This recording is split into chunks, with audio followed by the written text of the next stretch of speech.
In the previous video, we had studied about Markovnikov rule, where the negative part of the addendum attaches to the carbon atom having less number of hydrogens. We had also studied about the mechanism by which that particular reaction takes place. In this video, we are going to be talking about the anti-Markovnikov addition or the peroxide effect.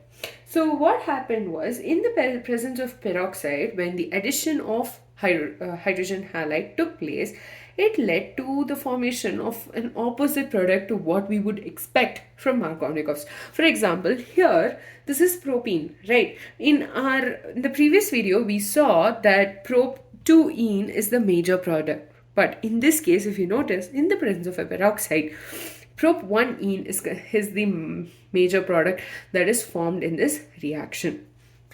So this particular reaction was studied in detail by a scientist called M.S. Harash and F.R. Mayo in 1933 at the University of Chicago. And this particular effect is called as peroxide or Harash effect or addition reaction anti-Markovnikov rule. So this particular reaction is observed only in case of hydrogen bromide, and it's not for hydrogen chloride or hydrogen iodide. So the mechanism undergoes through a free radical process. Now, free radical process is something you already studied in one of the previous videos. We learned about free radical process when we talked about the addition or substitution reaction when chlorine came and attacked the methane or ethane, and that particular reaction we learned the mechanism of the same, and it also included these three steps: chain initiation, chain propagation, and chain termination. So the first step is the chain initiation step. So what happens over here is, here the reagent, the peroxide taken over here is the benzoyl peroxide. So just let's write the formula. That is C6H5CO, right? O, because two oxygen atoms, CO, C6H5. Now what happens is, this bond between the two oxygen atoms is undergoing homolysis, which means this gets one of the electrons and this one gets the other electron. Both of them have the same electronegativity, and so this undergoes homolysis.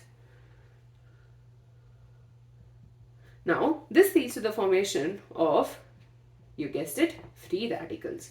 So here we get two free radicals where the oxygen gets that the free radical, and then this moves on to give us two molecules of benzyl free radicals with carbon dioxide going out as the byproduct. So the free radicals which are formed over here will go in and attack the HBr. So C6H5 does not want to stay that way, so it goes and attacks the HBr. So let's take the C6H5. When it reacts with HBr, what will happen? This will also undergo homolysis, and you have one electron shifting to the bromine, one shifting to the hydrogen, and this in turn, the hydrogen is going to bind to the carbon atom to give us benzene, and the other product is going to be the bromine free radical. So chain initiation, what is happening? The peroxide, the two oxygen atoms the bond between two oxygen atoms is undergoing homolysis to give us the free radical, which further gives us the benzyl free radical and carbon dioxide. Now the benzyl free radical is attacking this HBr, which undergoes homolysis on attack of benzyl free radical to form benzene and bromine free radical. The next step is going to be chain propagation. Now in chain propagation, what is going to happen is, this bromine free radical is going to attack the propene double bond CH2 plus the bromine free radical. Now when this undergoes a reaction, obviously this bond is undergoing homolysis, right? So homolysis means both of these are going to get 1 electron each, and we are going to get the two free radicals in this process. One is going to have the bromine get attached to the first carbon, so that's CH3, CH, CH2, Br. The second is where the bromine is going to get attached to this carbon. So the product is going to be CH3, CH, Br, CH2 free radical. And you guessed it, similar to what we noticed in the Markovnikov's rule, we are going to be considering the stability of the free radical found.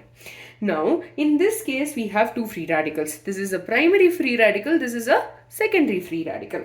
And we know that the secondary free radical is more stable than a primary free radical, because again, similar to what we know, like because of the presence of alkyl groups, that in turn makes sure that the free radical becomes more stable. So because of that, this radical is more stable, and that in turn is going to give us the major product. So this is more stable, this is less stable. Now from the secondary free radical, we are going to get the major product. So this will attack another molecule of HBr. So CH3 CH radical plus CH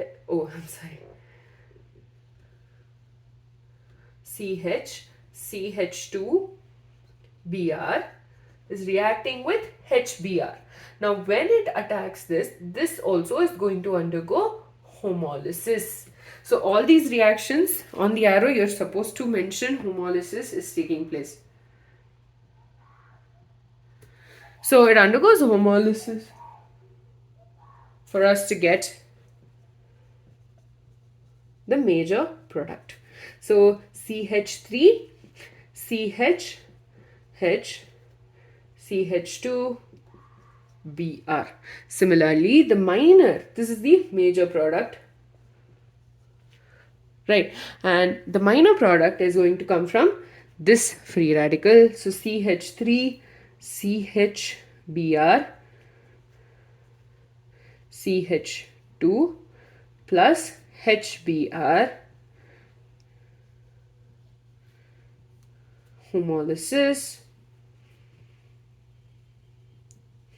to form CH3, CH, Br, CH3.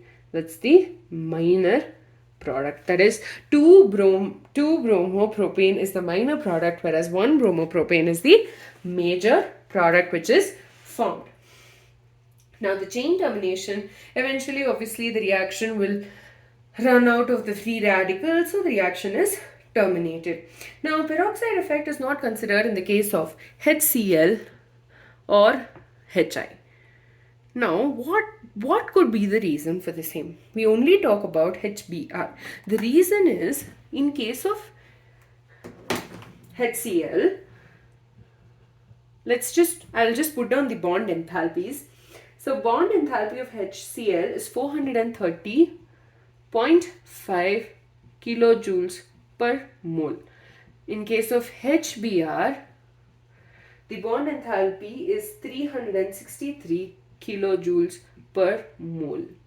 And in case of HI, the bond enthalpy is 296.8 kilojoules per mole. Now let's consider HCl and HBr. HCl has a higher bond enthalpy than HBr. This means it requires more energy for the breakage of the HCl bond, and it will not undergo homolysis, right? And it cannot be cleaved. So here in this reaction, now in case of the reaction where you study about alkanes undergoing a reaction with chlorine, you have the homolysis of the chlorine molecule taking place, and that is on its own in the presence of sunlight. okay, or a diffuse light. That's what we learned, right? Chlorine is undergoing homolysis on its own, but in this case you have a benzyl free radical attacking the uh, hydrogen halide, and so in case of HCl, there's not enough energy for the free radical to come attack and break the HCl bond by homolysis. So because a lot more energy is required, because of that the C6H5 free radical is not able to attack the HCl, and so we will not consider HCl for the peroxide effect. The other thing you need to remember is that for HI, in HI's case, you'll be like, okay, makes sense. Whatever you said, for 30.5 kilojoules per mole, there's not enough energy for the free radical to come attack. That makes absolute sense. But in that case, 296.8 kilojoules per mole is way lesser, and it's probably easier for this radical to come and attack. The issue over here is that the free radicals that are formed will basically will react with themselves. So iodine will combine with itself instead of going and attacking the the alkene for us to get these products. So iodine would be like, okay, listen, you cleave the bond between the hydrogen and iodine, and so I'm just going to bind to another iodine atom and I'm going to chill. So because of that, I'm so sorry for that. But yeah, the HI, which is when it undergoes cleavage by the attack of a free radical, the bond enthalpy required is quite less. But the issue over here is the iodine free radical does not want to go and attack the alkene. It wants to bind with another iodine free radical to form a cute little iodine molecule. Because of that, HCl and HI they say that it's probably because of these reasons that we do not get such a reaction in case of HCl and HI. Now, HBr alone is going to give us this beautiful peroxide effect. So with that, we're done with the Anti-Markovnikov's addition. Here, basically what we are observing is that when an alkene reacts with an hydrogen halide in the presence of a peroxide, we observe the formation, or we observe the peroxide effect. Now, the mechanism is through a free radical process, and a free radical always has 3 steps: chain initiation, chain propagation, and chain termination. Chain initiation over here is the fact that the oxygen atoms, the bond between these two is going to undergo homolysis to give us this particular free radical, which loses the carbon dioxide. Basically, this loses the carbon dioxide, and this leads to the formation of the benzyl free radical, and this undergoes reaction with HBr, leads to the homolysis of the H and Br bond, leads to the formation of the Br free radical. The bromine free radical then attacks the alkene in 2 ways. It can either attack this carbon atom or it can attack this carbon atom. That gives us 2 different free radicals, and the secondary free radical is more stable than the primary free radical, and because of that we get the product formed from the secondary free radical as the major, while the one with the minor free radical is going to, less stable free radical is going to be the minor product. Chain termination: at one point in time, the entire reaction mixture will be devoid of free radicals, and thereby the reaction stops. Now, the reason we don't consider HCl and HI is the scientists basically say that the HCl bond between hydrogen and chlorine is much stronger due to higher bond enthalpy, and so the free radical formed cannot come and attack, and that in turn will not lead to the homolysis of the HCl bond. On the other hand, in case of HI, despite requiring lesser amount of energy to cleave this bond, it does not show the free radical or does not show the peroxide effect, because this bond, when it breaks, it leads to the formation of the free radicals. The iodine free radical which is formed does not want to come and attack the alkene. Instead, it wants to bind to another atom of iodine or another free radical of iodine to lead to the formation of one molecule of iodine. With that, we're done with the Anti-Markovnikov addition. In the next video, we'll be continuing with the various addition reactions of alkenes.